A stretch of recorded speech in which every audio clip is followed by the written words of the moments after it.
चलते हैं हमारे स्वाध्याय सेशन की ओर। यहाँ हमारा हीलिंग सेशन समाप्त हुआ।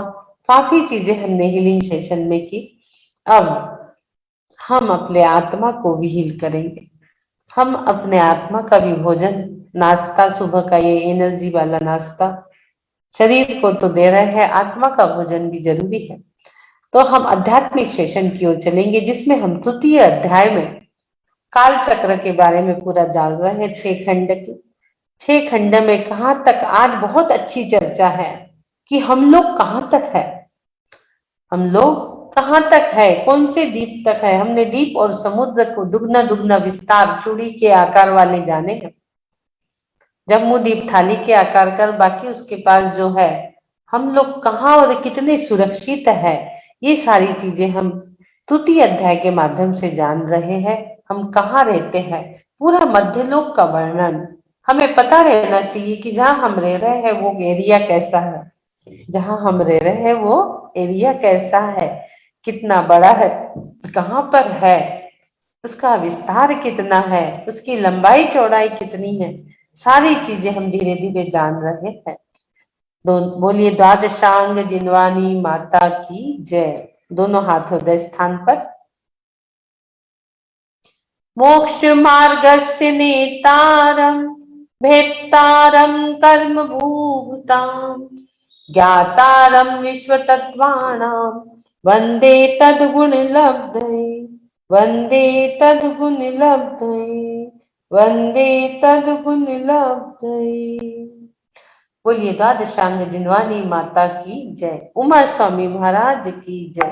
ग्रंथादिराज ग्रंथ तत्वा सूत्र ग्रंथ की जय जय जय।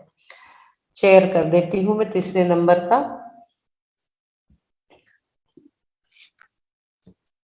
जिसमें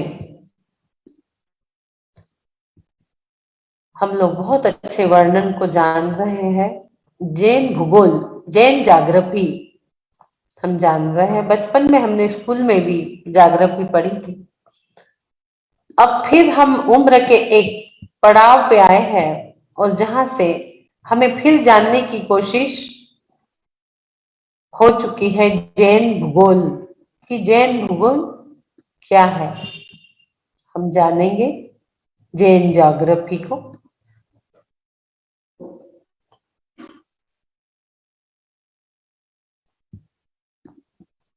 तृतीय अध्याय को समझ, थोड़ा अलग स्वाध्याय है ये। हम जो स्वाध्याय करते हैं उससे भी थोड़ा सा अलग और हटके यह स्वाध्याय है तीसरे अध्याय का। हमने हिस्ट्री कठमाणी योग में जानी और जाग्रफी हम तृतीय अध्याय के माध्यम से जान रहे हैं। ये थोड़ा सा खुलने में आज टाइम ले रहा है, नेट का थोड़ा प्रॉब्लम चल रहा है। तृतीय अध्याय थोड़ा सा भी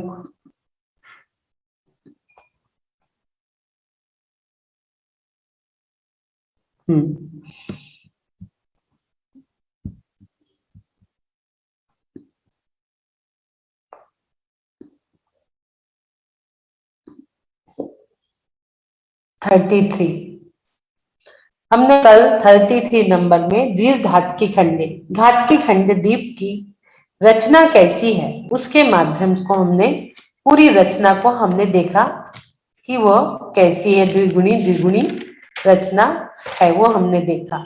आज हमारा जो सूत्र है धातकी खंड के बाद हम आए हैं पुष्कर द्वीप की बारे में हम समझेंगे। पुष्कर द्वीप की रचना कैसी है, सूत्र पढ़ लेंगे। पुष्कराल द्वेच, पुष्कराल देखो द के ऊपर रेप है। पुष्कराल द्वेच, ध नीचे है। पुष्कराल द्वेच, पुष्कराल द्वेच पढ़ लीजिए। छोटा सा है, थोड़ा सा कठिन है पढ़ने में। इसका संधि विच्छेद हम कर रहे हैं।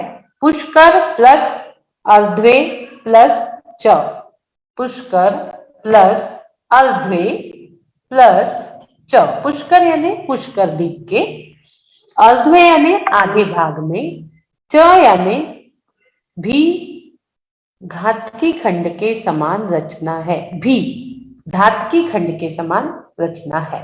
जैसे हमने धातकी खंड की रचना जम्मू द्वीप के हिसाब से दुगनी दुगनी देखे थे, उसी प्रकार से यहाँ बता रहे हैं पुष्करार्द्वेच, पुष्कर द्वीप के आधे भाग में भी धातकी खंड के समान और जम्मू द्वीप के दुगने दुगने क्षेत्र, पर्वत, सरोवर, नदियां उसी नाम से और मेरू पर्वत है।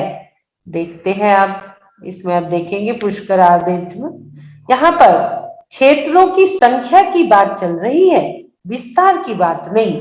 विस्तार तो हमने देख लिया, अब हमें यहाँ संख्या की बात चल रही है। संख्या कैसी है?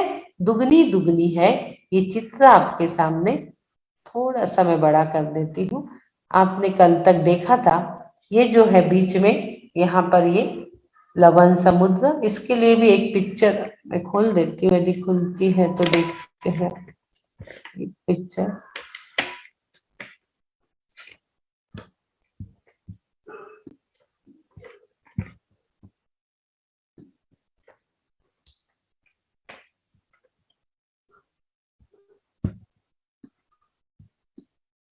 हाँ ये देखिए, थोड़ा सा और क्लियर हो जाएगा आपको इसमें। ये हमने क्या देखा था? जम्मू द्वीप 1 लाख योजन का, ये जम्मू द्वीप हमने देखा था, है ना, थाली के आकार का। ये देखो थाली बनी है। इसके बाद हमने धातकी खंड, एक द्वीप एक समुद्र, फिर उसके बाद पहले जम्मू द्वीप, फिर लवण समुद्र देखा। लवण समुद्र के बाद एक द्वीप फिर आ गया धातकी खंड, जिसकी रचना हमने देखी दुगनी दुगनी है। उसके बाद हमने कालोदधी समुद्र देखे, फिर पुष्करार द्वीप है, और फिर मानुषोत्तर पर्वत, ये आप देख रहे हो, ये मानुषोत्तर पर्वत, ये पुष्करार द्वीप। तो ये जो लवण समुद्र है, जम्मू द्वीप है, ये 1 लाख योजन का। इसके बाद लवण समुद्र दुगना दुगना 2 लाख योजन, फिर धातकी खंड जो है ये, हाँ धातकी खंड जो है ये 4 लाख योजन, फिर कालोदधी एक समुद्र आया, वो डबल हो गया, कितना हो गया? 8 लाख योजन। फिर पुष्कर द्वीप आया, 1 लाख योजन, 2 लाख योजन, 4 लाख, 8 लाख। अब यहाँ पर भी जो पुष्कर द्वीप है, ये पुष्कराल द्वीप जो है, ये 16 लाख योजन होता है डबल। लेकिन यहाँ पर बीच में क्या है? मानुषोत्तर पर्वत है। तो ये जो 16 लाख योजन पुष्कराल द्वीप है, ये आप देख रहे हो, ये कालोदधी समुद्र का जो बाहर का एरिया है, इसका जो बाहर का किनारा है, ये किनारा से लेकर ये जो लास्ट तक मानुषोत्तर पर्वत के बाहर का एरिया, ये पूरा क्या है? ये पूरा पुष्कर द्वीप है, और ये 16 लाख योजन का है। लेकिन यहाँ 8 लाख योजन लिखा है, क्यों लिखा है वो भी बताएंगे। यहां से लेके, मेरा कर्सर आप देख रहे हैं, यहां से लेके ये बाहर बाहर तक पूरा ये क्या है? पुष्करार द्वीप है। लेकिन ये 16 लाख योजन का, क्योंकि कालोदधी समुद्र 8 लाख योजन का है, और सब दुगने दुगने होते जा रहे हैं, तो ये 16 लाख योजन का पुष्करार है। अब ये 16 लाख योजन का है, लेकिन इसको क्या करा? मानुषोत्तर पर्वत ने घेर लिया। ये देखिए पूरा मानुषोत्तर पर्वत है, ये पर्वत बने हैं, इसने घेर लिया। इसके घेरने से पुष्करार द्वीप के 2 भाग हो गए। 2 भाग हो गए तो वो कितना हो गया एरिया? कालोदधी समुद्र के बाहर का एरिया और मानुषोत्तर पर्वत के यहाँ का एरिया, ये कितना हो गया? 8 लाख योजन, क्योंकि डबल है, आधा इधर रह गया, आधा मानुषोत्तर पर्वत के उधर चला गया। मानुषोत्तर, मानुष प्लस उत्तर, मानुष जो है यहीं तक है मनुष्य, मानुषोत्तर पर्वत के बाहर मनुष्य नहीं जा सकते, यहाँ पर्वत है। और भरत के पुत्रों ने यहाँ बड़ी बड़ी खाई वगैरह खोद दिए हैं, तो वो भरत लोगों ने यहाँ पर बहुत बड़ी, तो वो खाई होने से हम उसके उधर नहीं जा सकते, मानुषोत्तर पर्वत के उधर नहीं जा सकते, सिर्फ मानुषोत्तर पर्वत तक जा सकते, इसलिए इसका एरिया 8 लाख योजन। अब आप ये देख रहे हो, जम्मू द्वीप का 1 लाख योजन, लवण समुद्र का 2 लाख योजन, और धातकी खंड का 4, कालोदधी का 8, और पुष्कराल द्वीप का 8, आधा ले लो, मानुषोत्तर पर्वत के 8 उधर चला गया 16 में से, तो कितना हो गया ये? 8 + 8 16, 16 और 4 20, 20 और 2 22, 22 और 1 23, 23 के बाद 2 25, 25 और 4 29, 29 और 8 37, 37 और 8 45। तो जो मध्यलोक का एरिया है ये पूरा मध्यलोक का एरिया कितना हो गया? 45 लाख योजन। आप ये बीच में देख रहे हैं, ये पूरा मध्यलोक है। ये मध्यलोक यहाँ से लेके यहाँ तक ये मध्यलोक पूरा है। और इसका जो हम बोलते हैं कि 45 लाख योजन, इसलिए सिद्धशिला भी कितनी है? सिद्धशिला भी 45 लाख योजन की है। अभी हमने आपको पूरा प्लस करके बता दिया। पुष्कर द्वीप को जो उसने 2 हिस्से में बांटा ना, इसलिए वहां पर आधा आधा कर दिए और मनुष्य यही पाए जाते हैं, यही द्वीप समुद्र और केवल यहीं तक है। अब इसकी रचना कैसी है? पुष्कर द्वीप की रचना कैसी है? हम इसकी रचना देखेंगे कैसी है पुष्कर द्वीप की। ये देखिए, ये पुष्कर द्वीप है। यहाँ पर ये मानुषोत्तर पर्वत इसके इधर जाता नहीं है। अब इसकी रचना कैसी है, हम इसकी रचना भी देखेंगे। जैसे हमने जम्मू द्वीप से रचना देखे थे, फिर धातकी खंड की दुगनी दुगनी देखे, उसी प्रकार से जम्मू द्वीप से दुगनी रचना काय की है? ये पुष्कर द्वीप की भी है। आधे पुष्कर में कैसी रचना है? अब पुष्कर द्वीप की आधे की लेंगे हम, बाहर की नहीं लेंगे, क्योंकि मनुष्य यहीं तक है। तो पुष्कर द्वीप की रचना कैसी है? जैसी रचना धातकी खंड की थी, ठीक वैसी की वैसी रचना पुष्कर द्वीप की है। धातकी खंड में क्या था? जम्मू द्वीप से दुगने क्षेत्र थे, दुगने पर्वत थे, दुगनी नदियां थी, दुगने मेरू थे। हम पंचमेरु बोलते हैं ना। एक मेरू हमारा यहाँ बीच में था जम्मू द्वीप में। फिर दूसरे मेरू हमने कल यहाँ पर देखे थे, 2 मेरू। कहाँ पे? धातकी खंड में, एक पूरब में और एक पश्चिम में। अब 2 मेरू हमें पुष्कर द्वीप में मिल गए। समुद्र में तो मेरू रहेंगे नहीं। 2 मेरू सुमेरु यहाँ पर हो गए, पुष्कर द्वीप में हो गए, एक इधर पूरब दिशा में और एक पश्चिम दिशा में। अब यहाँ पर क्या है? ईश्वाकार पर्वत है। आप देख रहे हैं ये दोनों साइड एक एक ईश्वाकार पर्वत हमने कहाँ देखा था? धातकी खंड में देखा था। वही ईश्वाकार पर्वत कहाँ पे है? पुष्कर द्वीप में है। एक इधर ऊपर उत्तर की ओर है, एक नीचे दक्षिण की ओर है ईश्वाकार पर्वत, एक ऊपर और नीचे। इसके होने से पुष्कर द्वीप के 2 हिस्से हो जाता है। ये हो गया, इसलिए इन्हें 2 हिस्से कर दिए। एक पूरब की ओर हिस्सा हो गया, एक पश्चिम की ओर हिस्सा हो गया। अब यहाँ पर जो 2 सुमेरु पर्वत है, पंचमेरु के मंदर मेरु है एक, और एक विद्युन्माली मेरु है। पूरब दिशा में मंदर मेरु और विद्युन्माली है इधर पूरब के सामने यानी पश्चिम दिशा में। इसलिए यहाँ पर पंचद्वीप पंचमेरु कहते हैं। समझ गए आपको पंचमेरु कहाँ है? एक लाइन से ये पंचमेरु है।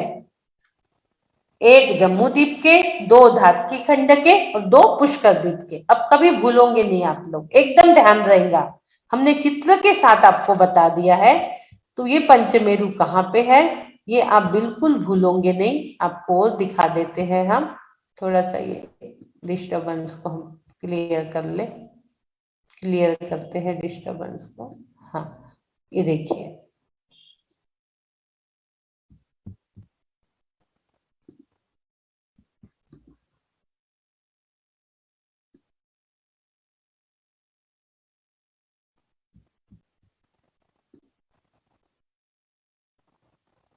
आज थोड़ा सा नेट का भी प्रॉब्लम है तो सब स्लो हो रहा है। आप देख लीजिए, ये पुष्कर द्वीप हमने देखे। तो आपको पंचमेरु कहाँ कहाँ मिलेंगे? एक जम्मू द्वीप का, फिर लवण समुद्र आ गया, उसके बाद धातकी खंड, 2 घाट के खंड में, एक पूरब में एक पश्चिम में। हाँ, 2 पंचमेरु आ गए। उसके बाद पुष्कर द्वीप, कालोधरी समुद्र, कालोधरी समुद्र में नहीं रहेंगे, पुष्कर द्वीप में एक इधर एक इधर। तो ऐसे 5 मेरु हमने कल देखे थे, धातकी खंड के 2 और पुष्कर द्वीप के 2। ऐसे पंचमेरु दोनों साइड एक लाइन से ऐसे 5 मेरु है, उसे पंचमेरु हम कहेंगे। अब हम चलते हैं एक नेक्स्ट और उसके तरफ। अब इसकी रचना सबरी दुगनी दुगनी हो गई। जैसे कि हमने जम्मू द्वीप से डबल किए थे, ऐसे ही यहाँ पर जैसे घाटकी खंड में है, सेम वैसे ही रचना यहाँ पर हो गई। सब दुगने दुगने, मेरू पर्वत भी दुगने हो गए, क्षेत्र भी दुगने, पर्वत भी दुगने, तालाब नदी भी दुगनी दुगनी यहाँ पर हो गई। अब आगे का सूत्र है, आगे के सूत्र को हम लेंगे।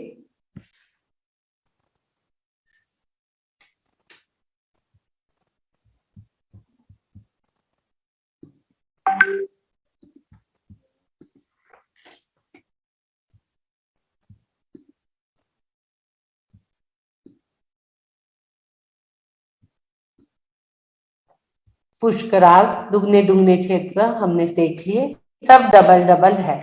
एक मेरू है तो इधर 2 मेरू हो गए, यहाँ पर जैसे 6 पर्वत है तो उधर डबल हो गए 12, 14 नदी है तो उधर 28 हो गई, 7 क्षेत्र है तो वो 14 हो गए, दुगने दुगने हो गए पूरे। पुष्कर में ईश्वाकार पर्वत है और एक के ऊपर एक होने से पुष्कर आदि के 2 हिस्से हो गए। ये पूर्व का पुष्करार्ध और ये पश्चिम का पुष्करार्ध हमने जो अभी देखा, आधे आधे हो गए। अब और उसमें वैसी डबल डबल रचना हो गई। अब आगे जो प्रश्न आता है, आगे का प्रश्न है कि मनुष्योत्तर के पहले मनुष्य होते हैं। मनुष्य क्षेत्र के बारे में यहाँ बता रहे हैं।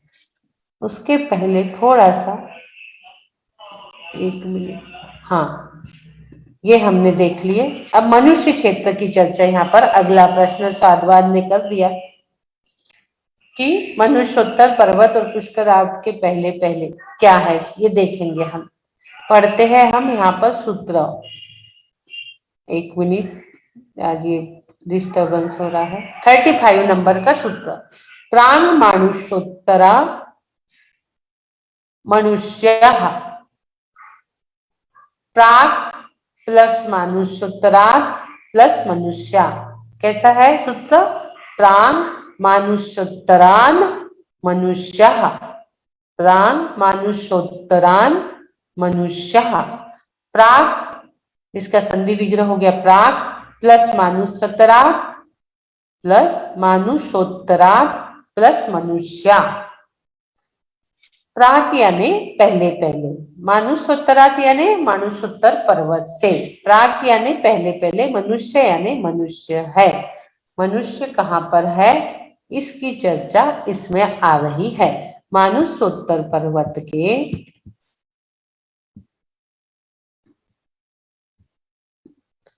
मनुष्योत्तर पर्वत के पहले पहले, हाँ, मनुष्योत्तर पर्वत तक ही मनुष्य है, उसके आगे मनुष्य नहीं जाते। मनुष्योत्तर पर्वत तक ही मनुष्य है, उसके आगे नहीं जाते। जो डबल डबल रचना थी वो इस प्रकार है, चार्ट में आप देख रहे हैं। जम्मू द्वीप में 1 मेरू, धातकी खंड में 2, पुष्करार्ध में 2, 5 मेरू हो गए। भरत क्षेत्र 1 जम्मू द्वीप में, धातकी खंड में 2, पुष्करार्ध में 2, 5 हो गए, 5 भरत क्षेत्र। 5 ऐरावत क्षेत्र में 1 जम्मू द्वीप, धातकी खंड के 2, पुष्करार्ध के 2, 5 जम्मू द्वीप हो गए। विदेह क्षेत्र जम्मू द्वीप का 1, धातकी खंड के 2, पुष्करार्ध के 2, 5 हो गए। उत्तम भोगभूमि, मध्यम भोगभूमि, जघन्य भोगभूमि, पूरी 10 10 10, तो कितनी हो गई? 30 भोगभूमि हो गई, और 5 5 5 का टोटल मारेंगे तो 20 ये हो गए विदेह, ऐरावत, भरत और मेरू के, और 30 ये 10 10 10 30 भोगभूमि हो गई। इतना आप ध्यान में रखिए। और आगे,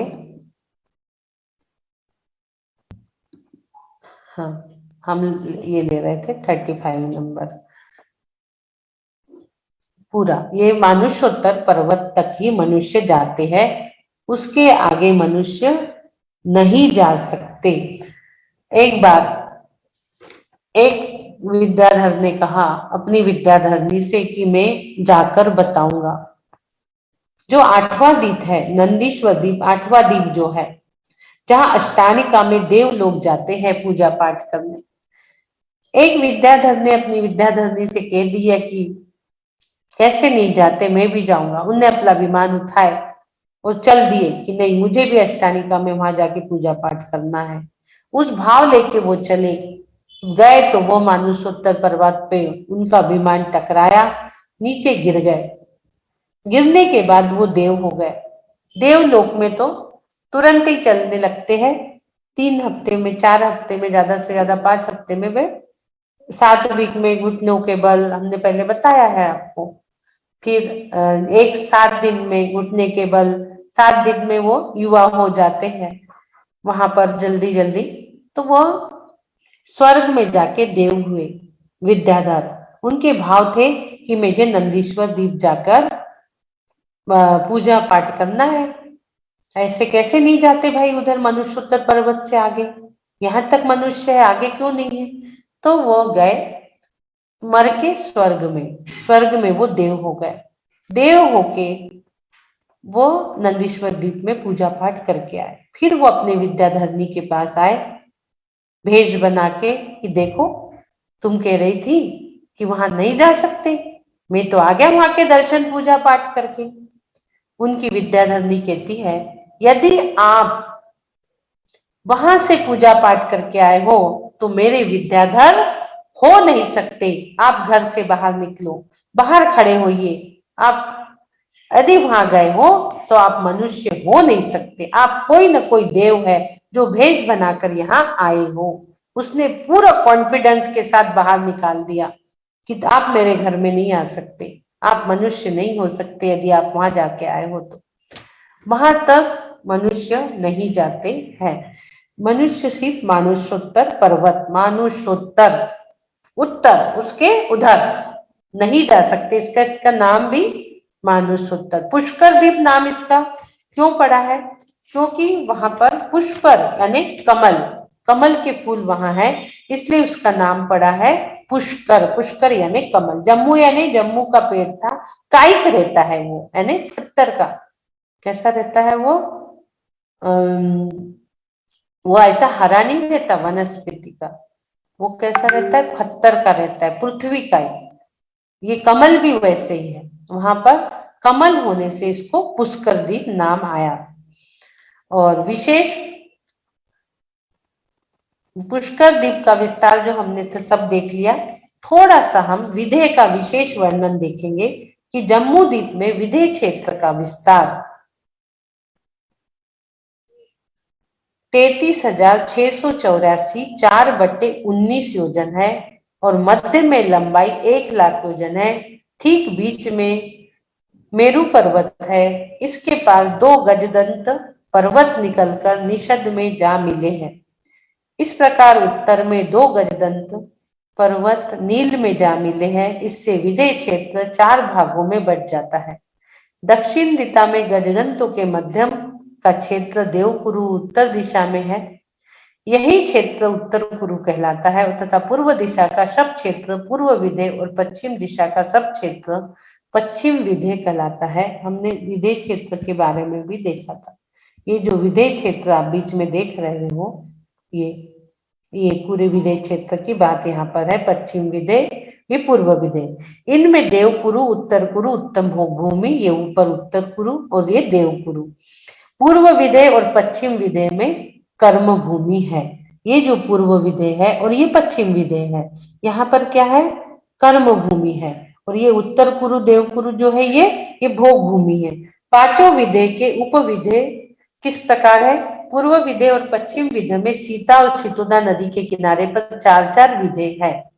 विदेह क्षेत्र कितने हैं? पूरे विदेह क्षेत्र हम जो देखते हैं उसका यहाँ बता रहे हैं कि पूर्व विदेह और पश्चिम विदेह में सीता और सितोदा नदी के किनारे पर 4-4 विदेह है। यहाँ पर सीता और सितोदा नदी है, आप लोग इसमें देख लीजिए। ये यहाँ पर आएंगी सीता सितोदा नदी, ये आप देख रहे हो, हरित हरित कांता सीता सितोदा। ये विदेह क्षेत्र के इधर सीता और ये सितोदा, ये सीता नदी, ये सितोदा नदी है।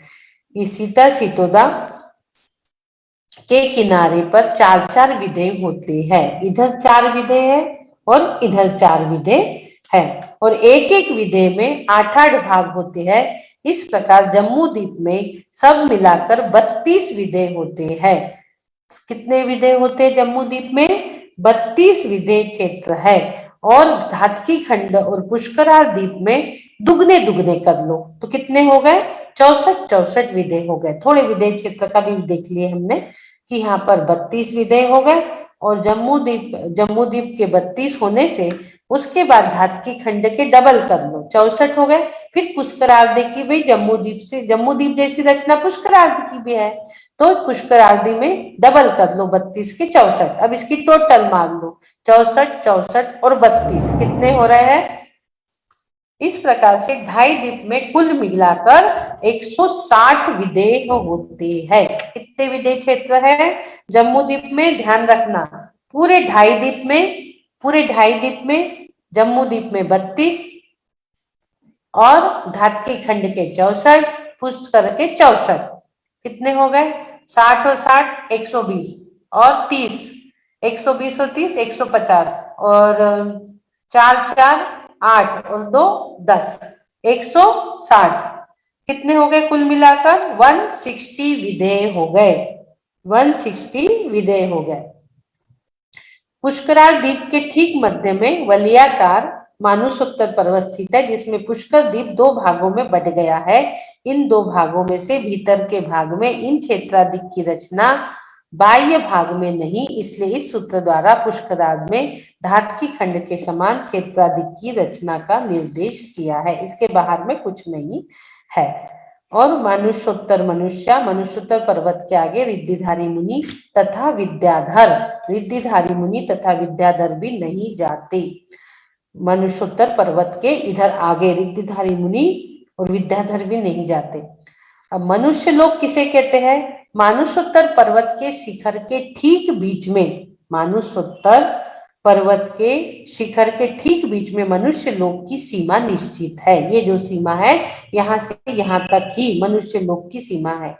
मानुषोत्तर पर्वत के शिखर के ठीक बीच में, ये मानुषोत्तर पर्वत और ये शिखर के ठीक बीच में मनुष्य लोक की सीमा यहाँ पर निश्चित है। जम्मू द्वीप, धातकी खंड, पुष्कराल इन ढाई द्वीपों को मनुष्य लोक कहते हैं और 45 लाख योजन का ढाई द्वीप अर्थात मनुष्य लोक का विस्तार है। ये बहुत अच्छी चर्चा है। क्या ढाई द्वीप के बाहर मनुष्य पाए जाना कौन से? ढाई द्वीप के बाहर किस प्रकार के मनुष्य पाए जा सकते हैं? ये ढाई द्वीप तक मनुष्य लोक है, यहाँ मनुष्य पाए जाते हैं। अब इसके बाहर कौन से मनुष्य होते हैं? थोड़ी सी चर्चा हम एक्स्ट्रा बता रहे हैं आपको। इसके अलावा भी हम एक्स्ट्रा चर्चा आपको थोड़े बताते हैं। जैसे दोपहर में भी हम भक्तामृत की क्लास लेते हैं तो उसमें भी हम एक्स्ट्रा चीजें दे देते हैं, इसमें भी आपको थोड़ा बताते हैं। जो मनुष्य मरकर ढाई द्वीप के बाहर उत्पन्न होने वाला है वह यदि मरण के पहले मारणांतिक समुद्घात करता है तो ठीक ढाई द्वीप के बाहर पाया जाता है। यदि वो मारणांतिक समुद्घात करता है तो वो ढाई द्वीप के बाहर पाया जाएगा। और यहाँ से यहाँ तक पूरा ये ढाई द्वीप है। और ढाई द्वीप के बाहर निवास करने वाला अन्य गति का जो भी जीव मरकर मनुष्य में उत्पन्न होता है उसके पूर्व पर्याय के छोड़ने के अनंतर समय में ही मनुष्यायु आदि कर्मों का उदय हो जाता है। तब भी वह उत्पाद क्षेत्र को प्राप्त होने के पूर्व तक मनुष्य लोक के बाहर पाया जाता है। उसके बाद केवली जिनके प्रदेश समुद्घात के समय क्रम से सर्वलोक में व्याप्त हो जाते हैं। इस प्रकार जब केवली समुद्घात होता है तो उनके जो आत्मा के प्रदेश रहते हैं वो सर्व में प्राप्त होते, हमें भी छू कर जाते हैं 12 बजे 6 बजे, इसलिए उस सामयिक काल रहता है वो, उस समय आपको खाना पीना नहीं करना है। केवली भगवान का जब केवली समुद्घात होता है तो वो प्रदेश हमें भी छू के जाते हैं यहाँ पर। तो वो केवली समुद्घात के समय मनुष्य ढाई द्वीप के बाहर पाया जाता है। ये 3 अवस्थाएं हैं जब मनुष्य लोक के बाहर पाए जाते हैं। इन अवस्थाओं को छोड़कर मनुष्यों का मनुष्य लोक से बाहर पाया जाना संभव नहीं है। 3, एक ढाई द्वीप के बाहर मनुष्यों की पर्याय पाने जाने का निम्न प्रकार है। जो मनुष्य मरकर ढाई द्वीप के बाहर उत्पन्न होने वाला है वह यदि मरण के पहले मारणांतिक समुद्घात करता है मारणांतिक समुद्रघात करता है तो ढाई द्वीप के बाहर पाया जाएगा। दूसरा, ढाई द्वीप के बाहर निवास करने वाले अन्य गति के जो जीव है वो मरकर मनुष्य में उत्पन्न होते और इसके पूर्व पर्याय को छोड़ने के अनंतर समय में ही मनुष्य आदि कर्मों का उदय हो जाता है, तब वह उपपाद क्षेत्र को प्राप्त होने के पूर्व तक उपपाद जीव जो होते ना, उपपाद क्षेत्र को प्राप्त होने के पूर्व मनुष्य लोक के बाहर पाए जाते हैं।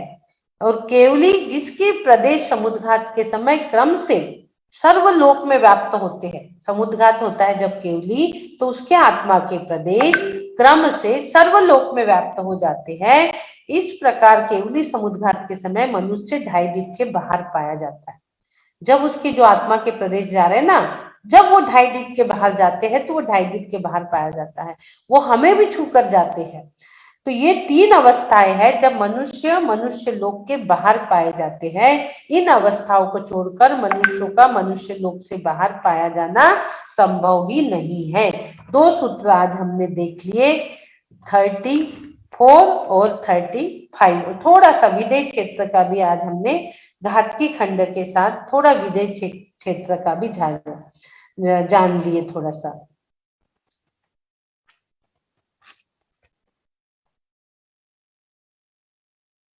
पूरा हमने धातकी खंड का कि धातकी खंड दीप वलयाकृति है, गोल गोल है धातकी खंड। इसके पूर्वार्ध और पश्चिमार्ध धातकी खंड हमने देखे थे, दो विभाग है इस वकार के वजह से। फिर पुष्कर द्वीप देखे, इसके भी दो विभाग हमने देखे, उसकी भी रचना, उसकी संख्या, यहाँ संख्या का वर्णन है तो हमने उनकी संख्या देख ली पुष्कर द्वीप का कि 16 लाख योजन का है। ठीक बीच में चूड़ी के आकार का मानुष्योत्तर पर्वत जो है ये ठीक चूड़ी के आकार का है, जिसमें इस द्वीप को दो हिस्से हो गए। पूर्वार्ध में सब रचना धातकी खंड के समान है, इसके भी दो हिस्से हो गए। तो पूर्वार्ध में पूरी रचना धातकी खंड के समान है और जम्मू द्वीप से दूनी दूनी है। इस द्वीप के उत्तर पूर्व में एक पुष्कर कमल है, इस द्वीप के उत्तर पूर्व में एक पुष्कर कमल है, यहाँ पर एक पुष्कर कमल है, इसलिए इसे पुष्कर कहते हैं। यहाँ पर ये उत्तर पूर्व है ना, उत्तर भाग में एक पुष्कर है, इसलिए यहाँ पर क्या कहा जाता है, इसको कहा जाता है पुष्कर, यानी कमल, कमल है यहाँ पर, इसलिए इसे पुष्कर कहते हैं। इस प्रकार जम्मू द्वीप और लवण समुद्र आदि का विस्तार 45 लाख योजन हो जाता है।